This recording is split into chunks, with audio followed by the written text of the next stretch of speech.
इलाकों में यमन के गिरदोनवाह में एक शहर आबाद था जिसे सबा कहते थे और वहां आबाद लोगों को कौम सबा कहकर पुकारा जाता था। यहाँ के लोग निहायत ही नेमतों और राहतों में थे। हर तरफ लहलहाती फसलें और फल से लदे दरख्त मौजूद थे, मगर यह कौम शिर्क में मुब्तला थी और सूरज की पूजा किया करती थी। जब वहाँ के बादशाह शराजील बिन मालिक की मौत हुई तो उसकी बेटी बिल्कीस ने हुकूमत की बागदौड़ संभाली।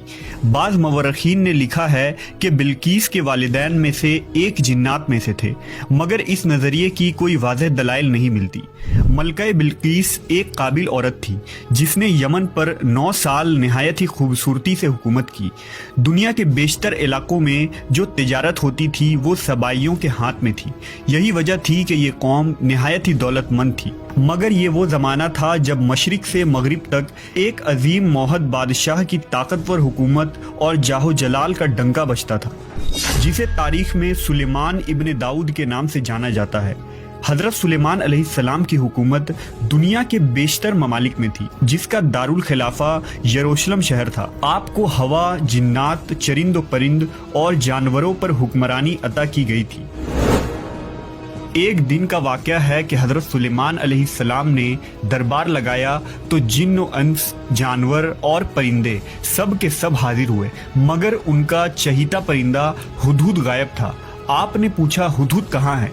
जब वो नजर ना आया तो सुलेमान अलैहिस्सलाम ने फरमाया, अगर वो अपनी गैर हाजिरी की कोई मुनासिब वजह पेश ना कर सका तो उसे ज़बह कर दिया जाएगा। अभी ये गुफ्तगू हो रही थी कि हुदहुद हाजिर हो गया। पूछा गया, तुम कहाँ थे? हुदहुद ने बड़े एहतराम से जवाब दिया, ए अल्लाह के पैगंबर, मैं उड़ते उड़ते एक ऐसे मुल्क पहुंच गया जहां लोग शिर्क में मुब्तला देखे। वो आग और सूरज की पूजा करते हैं। उनकी एक रानी है जिसे वो बिल्कीस के नाम से पुकारते हैं। वो एक बहुत बड़े तख्त पर बैठकर हुकूमत करती है। उसके तख्त में कीमती हीरे, जवाहिरात, लाल ज़ुमुर्द जड़े हुए हैं और उसके पास तमाम शाही सामान आराइश और नुमाइश के मौजूद हैं। हज़रत सुलेमान अलैहिस्सलाम ने कहा, अगर तुम्हारी बात सच है तो मेरा ख़त उस मलका तक पहुंचाओ ताकि वो शिर्क से बाज आ जाए, और ख़त पहुंचाने के बाद वहां बैठकर सुनो कि वो क्या रद्द अमल इख्तियार करती है, और फिर आकर मुझे खबर देना। हज़रत सुलेमान अलैहिस्सलाम ने ख़त रवाना किया, जो कुछ यूँ था, शुरू अल्लाह के नाम से जो बड़ा मेहरबान और रहम फरमाने वाला है। ये इज्जत वाला खत सुलेमान इब्न दाऊद की जानिब से मलका सबा बिल्कीस की तरफ है। जो हिदायत की पैरवी करे उसके लिए सलामती है। मुझ पर गलबा की ख्वाहिश ना करो, मेरे मुकाबले में सरकशी इख्तियार ना करो, बल्कि फर्मा बरदार और मुती होकर मेरे पास आ जाओ। ये खत दरअसल मलका सबा और उसकी कौम की तरफ दावत इस्लाम थी। हुदहुद ने यह खत ले जाकर मलका बिल्कीस की गोद में गिरा दिया। मलका के दरबार में उस वक्त 300 के करीब सरदार बैठे थे। उन्होंने जब ये खत पढ़ा तो तैश में आ गए और कहा कि ये हमारी तौहीन है, हमें इसका सख्त जवाब देना चाहिए। मगर मलका बहुत समझदार थी। उसने उन्हें समझाया कि खत से पता चल रहा है कि ये कोई आम शख्स नहीं, खुदा का कोई पैगंबर है, लिहाजा हमें हिकमत से काम लेना चाहिए। उसने कहा कि मैं हज़रत सुलेमान अलैहिस्सलाम की तरफ एक तोहफा भेजती हूँ। अगर उन्होंने कबूल कर लिया तो वो बादशाह है, मैं उससे जंग करूँगी, लेकिन अगर उन्होंने तोहफा कबूल न किया तो मैं उसकी पैरवी करूँगी, क्योंकि वो नबी है। हुदहुद ये सारी गुफ्तगू सुन रहा था। उसने आकर हज़रत सुलेमान अलैहिस्सलाम को सारी बात बता दी। हज़रत सुलेमान अलैहिस्सलाम ने जिन्नात को हुक्म दिया कि शहर में दाखिल होने वाले रास्ते पर सोने चांदी की ईंटों का फर्श बिछा दिया जाए। रास्ते के दोनों जानिब सोने की अजीबुल खिलकत जानवर खड़े कर दिए जाएं। वुज़रा और अम्माल सल्तनत की तमाम कुर्सियों को सोने का कर दिया जाए। दरबार को हीरे जवाहिरात से मुज़य्यन किया जाए। उधर बिल्कीस ने हज़रत सुलेमान अलैहिस्सलाम के लिए तहाइफ रवाना किए, जिनमें सोने की ईंटें, जवाहिरात, गुलाम, कनीज़े और मलका का एक खत भी था। जब ये तमाम तहाइफ लेकर कासिद हज़रत सुलेमान अलैहिस्सलाम के दरबार में पहुंचे और उन्होंने ये सब देखा तो शर्मिंदा हुए। हज़रत सुलेमान अलैहिस्सलाम ने मलका के कासिदों से कहा, क्या तुम लोग माल से मेरी मदद करना चाहते हो? मगर देख लो, जो कुछ अल्लाह ने मुझे दे रखा है वो उससे भी ज्यादा है जो तुम्हें दिया है, लिहाजा तुम्हारा तोहफा तुम्हें मुबारक हो। अब तुम अपने तहाइफ के साथ वापस जाओ और अपनी मलका से कहना कि हमारा इंतजार करे, हम एक जबरदस्त लश्कर लेकर आएंगे। जब ये खबर मलका बिल्किस को पहुंची तो वो समझ गई कि वाकई ये अल्लाह के नबी है। लिहाजा उसने जंग के बजाय हज़रत सुलेमान अलैहिस्सलाम के दरबार में हाजिर होकर अपनी इताअत का यकीन दिलाने का फैसला किया। जब हज़रत सुलेमान अलैहिस्सलाम तक ये पैगाम पहुंचा तो आपने अपने दरबारियों से कहा, तुम में से कौन है जो उनके मुती होकर आने से पहले मलका का तख्त मेरे पास उठा लाए। एक देव हैकल जिन ने कहा, आपके दरबार को बर्खास्त करने से पहले मैं उसे ला सकता हूँ। मैं इस काम की पूरी कुव्वत रखता हूँ और अमानतदार भी हूँ।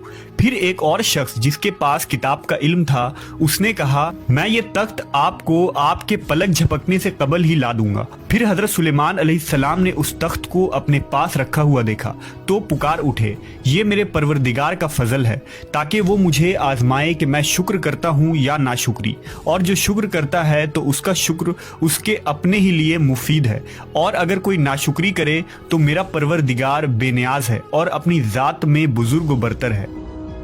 मुफस्सरीन के मुताबिक वो शख्स हजरत सुलेमान अलैहिस्सलाम का कोई दोस्त था जिसका नाम आसिफ इब्न बरखिया बताया जाता है, और बाज़ ने लिखा कि वो आपका खालाजाद भाई था।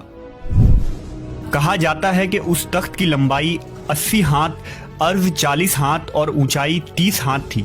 उसमें मोती, सुर्ख, याकूत, सब ज़ुमुर जड़े हुए थे। हजरत सुलेमान अलैहिस्सलाम ने उस तख्त में रद्द बदल कर दिया और उसे पहले से भी बेहतर बना दिया। जब मलका बिल्किस हजरत सुलेमान अलैहिस्सलाम के दरबार में हाजिर हुई तो आपने पूछा, क्या तुम्हारा तख्त भी इसी तरह का है?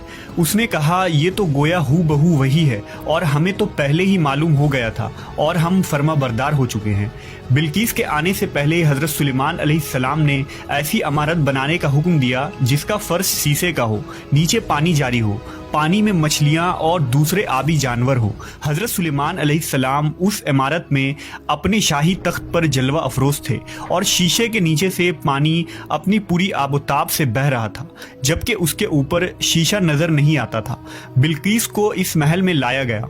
जब उसने फर्श को देखा तो समझी कि यह पानी का एक हौज है, लिहाजा अपनी पिंडलिया से कपड़ा उठा लिया। सुलेमान अलैहिस्सलाम ने कहा, यह तो शीशे का चिकना फर्श है। तब वो शर्मिंदा हुई और बोल उठी, ऐ मेरे परवरदिगार, मैं सूरज की पूजा करके अपने आप पर जुल्म करती रही हूँ और अब मैंने सुलेमान के साथ अल्लाह रब्बुल आलमीन की इताअत कबूल कर ली। लिहाजा बिल्किस पर यह जाहिर हो गया कि जिस तरह वो शीशे के सहन को पानी का लहरें मारने वाला गहरा हौज समझ बैठी, उसी तरह उसने और उसकी कौम ने सूरज की चमक और दमक देखकर उसे माबूद और खुदा समझ बैठे। उसे अपनी फाश गलती पर निहायत ही शर्मिंदगी हुई। बाज़ मवर्रखीन ने लिखा कि इस वाक़े के बाद मलका सबा मुसलमान हो गई और हज़रत सुलेमान अलैहिस्सलाम के निकाह में आ गई, जबकि बाज़ ने लिखा कि आपने बिल्किस को यमन वापस भेज दिया और उसके लिए वहाँ 3 बड़े महल तामीर करवाए।